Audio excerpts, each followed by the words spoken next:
Dalam nama Bapa dan Putra dan Roh Kudus. Amin. Salve saudara-saudariku seiman, Dominus Nobiscum. Jumpa lagi kita di Apkat Apologetika Singkat, tentunya bersama dengan kami, Konsos Christi Regis Maju. Nah, saudara-saudariku seiman, beberapa pekan yang lalu, kita umat Katolik yang ada di Indonesia sempat menyaksikan suatu pandangan, suatu opini, atau pula suatu tantangan terhadap keimanan kita yang berasal dari luar kebenaran kekatolikan sebagai kekristenan yang sejati. Tepatnya statement yang dilontarkan oleh seorang yang bernama Deki Ngadas, seorang doktor, seorang scholars dari sebuah perguruan tinggi Protestanisme di Indonesia, yang secara populer Saudara Deki ini dikenal dengan nama channelnya Verbum Veritatis. Ialah statement tersebut kurang lebih berbunyi seperti berikut.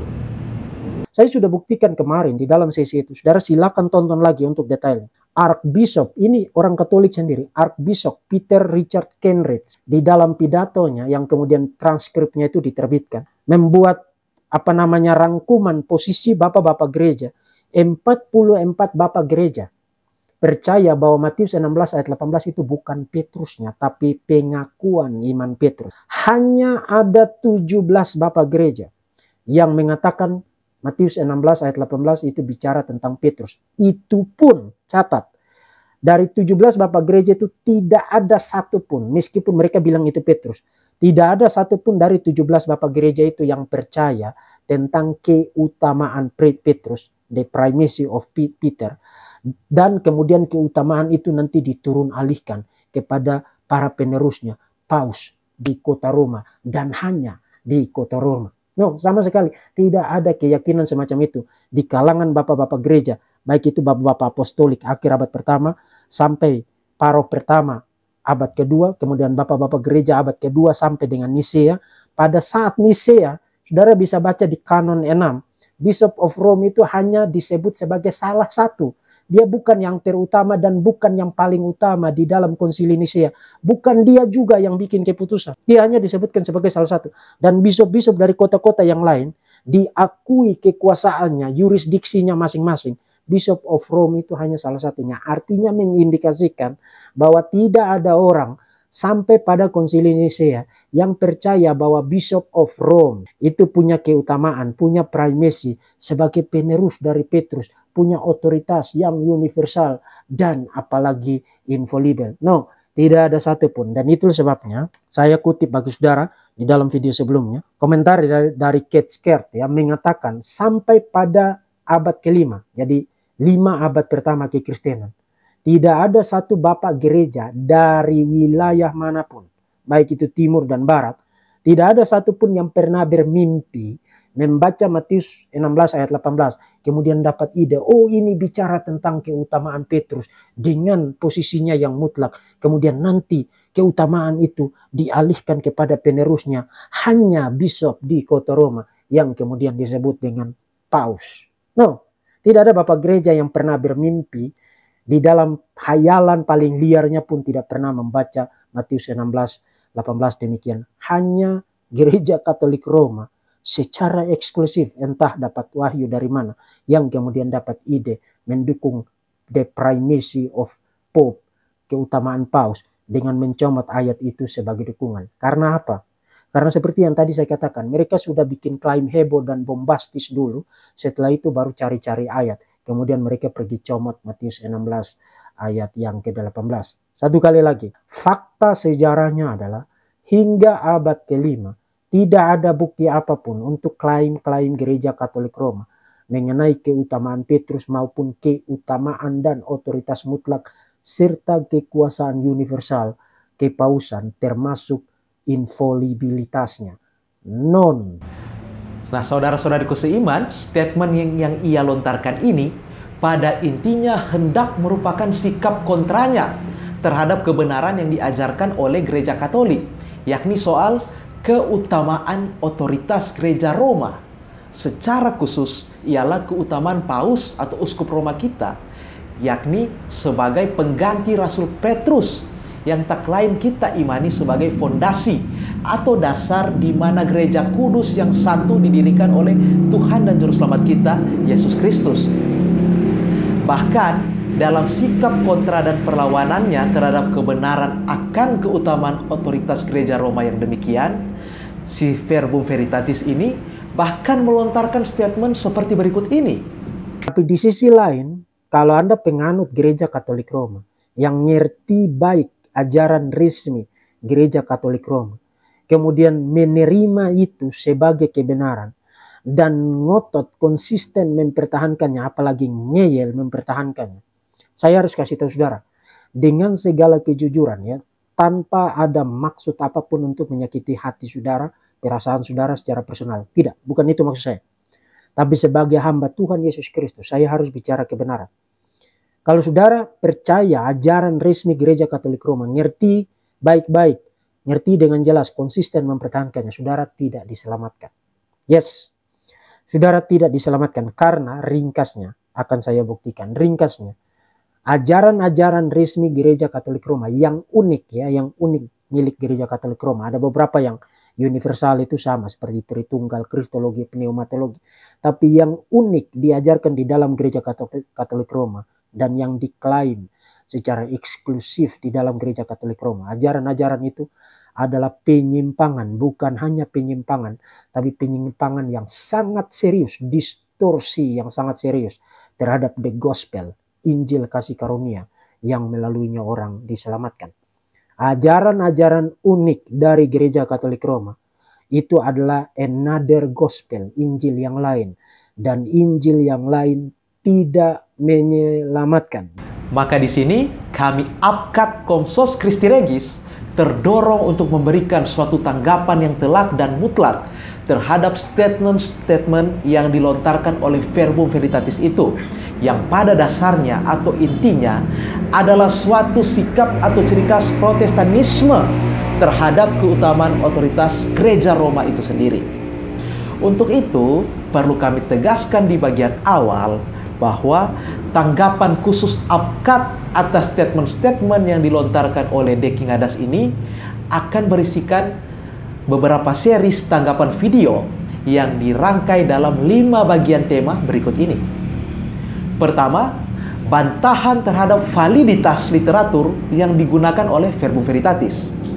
Kedua, bukti Alkitabiah atau dasar biblis tentang kepausan gereja Katolik.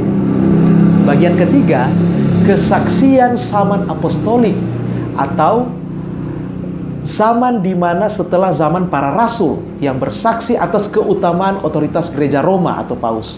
Dan keempat, fakta akan keunggulan otoritas gereja Roma yang tak bisa dibantah dan selalu berlaku secara otomatis bagi para bapak gereja. Dan kelima, terakhir, ialah pengakuan sekaligus penerimaan terhadap fungsi otoritas gereja Roma bagi segenap umat Kristiani secara otomatis dan tanpa sadar. Maka saudara-saudaraku seiman, langsung saja kita masuk dalam bagian pertama. Check it out.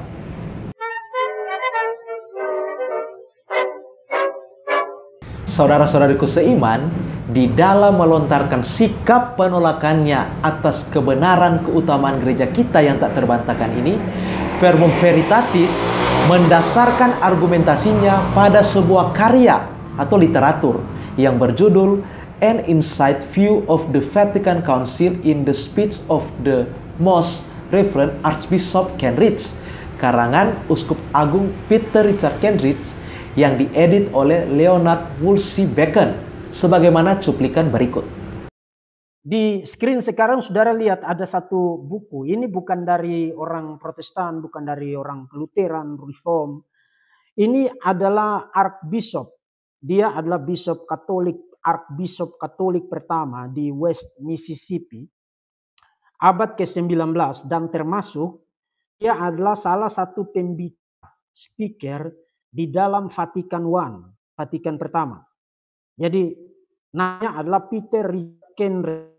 Dan itu diterbitkan di dalam buku yang sekarang ada di screen. Saya punya bukunya ada di komputer saya. Yang dikatakan oleh Pak Archbishop Kenrick ini mengenai bapak-bapak gereja.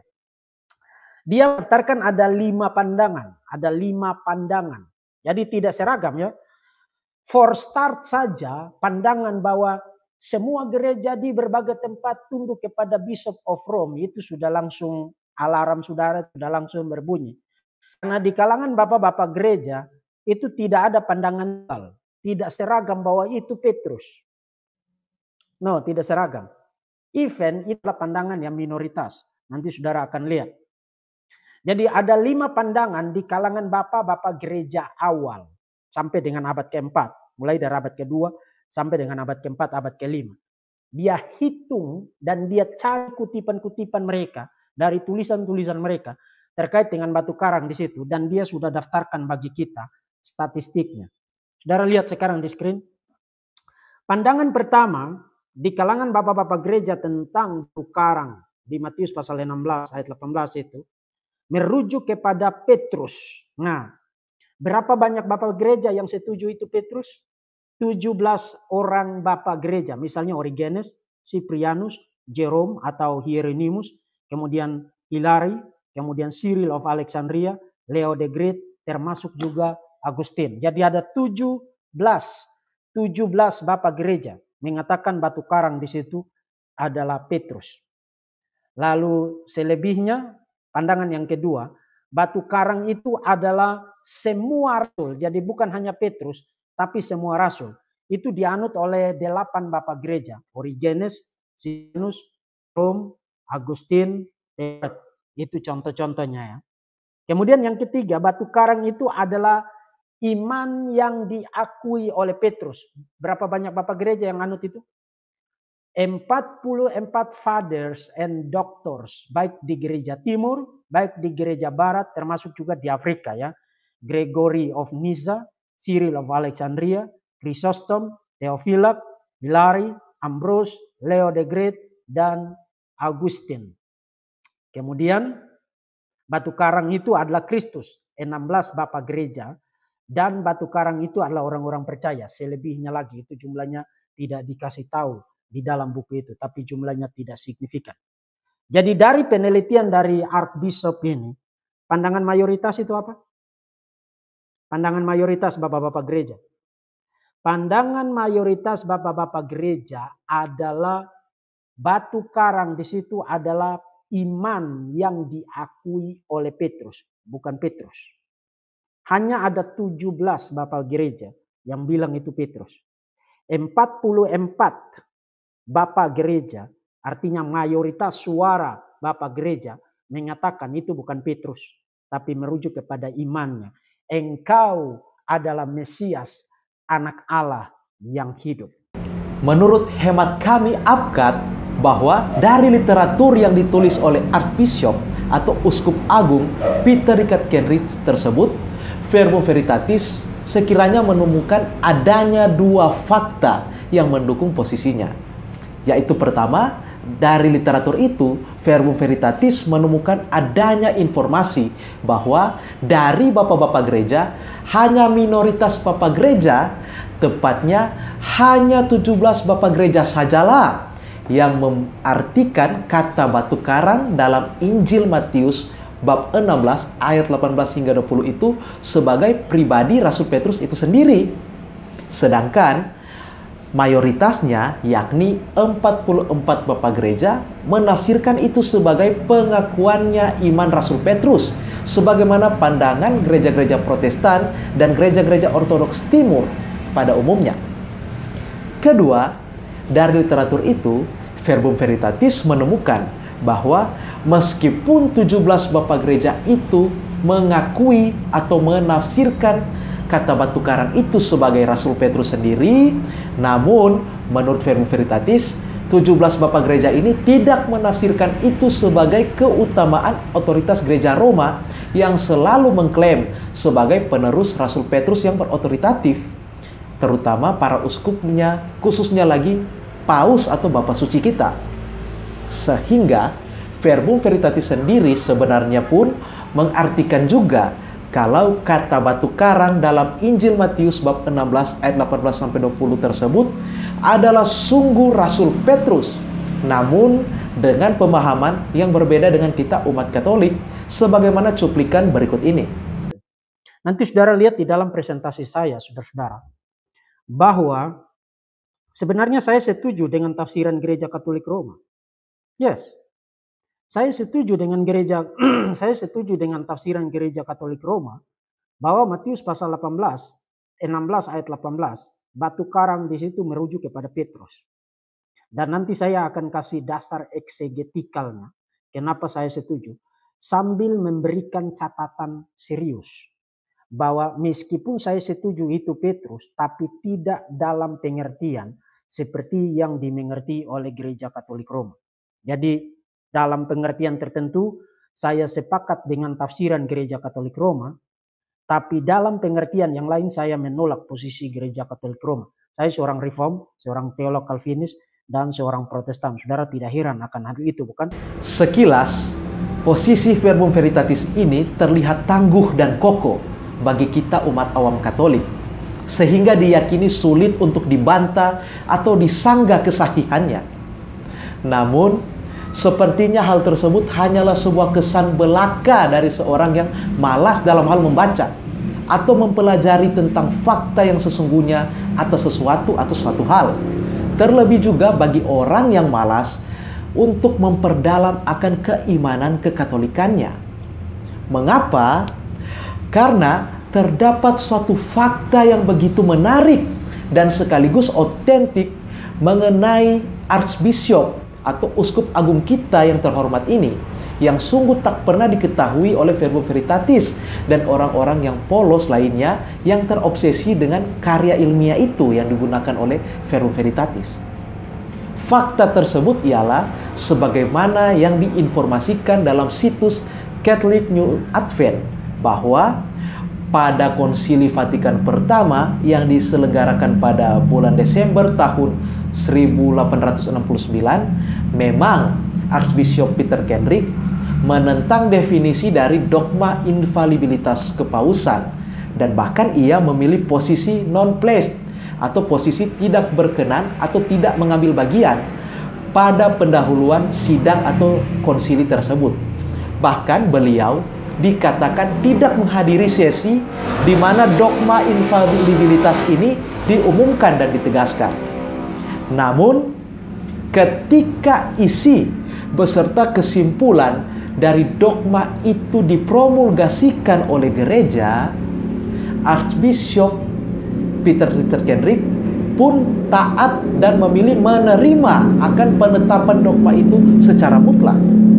Maka dari sini dengan sangat jelas kita menemukan fakta bahwa memang meskipun dalam literaturnya Uskup Agung Peter Richard Kenrick mengambil posisi kontra terhadap keutamaan atau keunggulan otoritas Gereja Roma yang telah ditegaskan oleh Konsili Vatikan Pertama, namun pada faktanya beliau adalah seorang uskup yang amat patuh, taat, dan mempraktikkan keyakinan akan keutamaan otoritas Gereja Roma itu sendiri. Sikap aktualnya sendirilah yang memberikan kesaksian bahwa sebagai uskup agung ia sungguh-sungguh mengimani, bahkan mempraktikkan soal keutamaan otoritas Gereja Roma secara konsisten, ialah ketika beliau pada akhirnya memilih untuk menerima dan menunjukkan sikap taat kepada keputusan Konsili Vatikan Pertama yang mana itu diputuskan oleh Magisterium Gereja Latin atau Gereja Katolik. Maka dengan sikap aktualnya yang demikian, secara otomatis dan eksplisit bernilai sia-sialah isi narasi penolakan terhadap keputusan Konsili Vatikan Pertama yang beliau kemukakan dalam buku yang justru digunakan oleh Verbum Veritatis itu. Karena berdasarkan prinsip objektivitas, dalam hal proses validasi, sikap aktual dari seorang penulis dalam kenyataan adalah yang menjadi patokan atau barometer dibandingkan dengan posisi argumentasinya dalam karya tulisnya. Jadi, literatur yang digunakan oleh Verbum Veritatis tidak bernilai apa-apa bagi kami umat Katolik. Namun, bukankah dalam literatur yang digunakan Verbum Veritatis itu sungguh-sungguh memuat ajaran, pendapat, serta penafsiran dari bapak-bapak gereja? Bukankah sebagai anggota gereja Katolik yang taat dan sejati, kita harus menerima pandangan bapak-bapak gereja secara bulat oleh karena mereka adalah penerus para rasul Kristus? Maka, jika mereka adalah penerus rasul Kristus, mau tak mau, gereja Katolik mestinya mengakui sekaligus menganut tafsiran 44 bapak gereja yang memahami kalau batu karang adalah pengakuan iman Rasul Petrus sebagaimana pandangan Protestanisme pada umumnya dan gereja-gereja ortodoks. Apakah maksudnya harus demikian? Atau sederhananya, bagaimanakah kita umat Katolik, khususnya kita yang awam ini, menghadapi pandangan bapak-bapak gereja yang seakan atau sepertinya bertentangan dengan ajaran resmi gereja Katolik? Terhadap situasi yang demikian, perlu kami selalu ingatkan dan tegaskan bahwa kita perlu kembali pada 3 pilar keimanan kita atau sumber wahyu ilahi kita, yakni tradisi apostolik suci, kitab suci, dan magisterium gereja Katolik. Tradisi suci apostolik itu tidaklah identik dengan semua tulisan bapak gereja. Hanya tulisan bapak suci atau paus yang benar atau sesuai dengan keseluruhan kitab suci dan ajaran para rasul sajalah yang dapat atau layak disebut termasuk dalam tradisi suci apostolik itu sendiri. Ini yang perlu kita umat awam ketahui.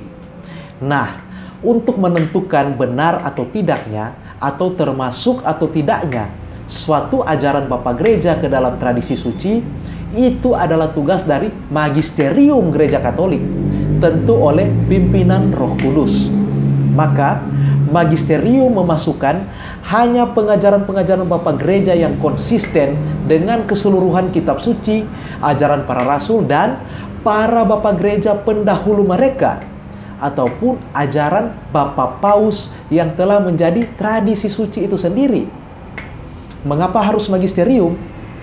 Ialah sebagaimana yang telah diajarkan kepada kita dalam Katekismus Gereja Katolik nomor 85 yang berbunyi, adapun tugas menafsirkan secara otentik sabda Allah yang tertulis atau diturunkan itu dipercayakan hanya kepada wewenang mengajar gereja yang hidup, yang kewibawaannya dilaksanakan atas nama Yesus Kristus.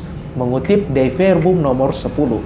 Maka ajaran para bapak gereja memang merupakan salah satu sumber yang penting bagi tradisi suci, di samping hasil konsili-konsili para uskup dan pengajaran dari bapak paus.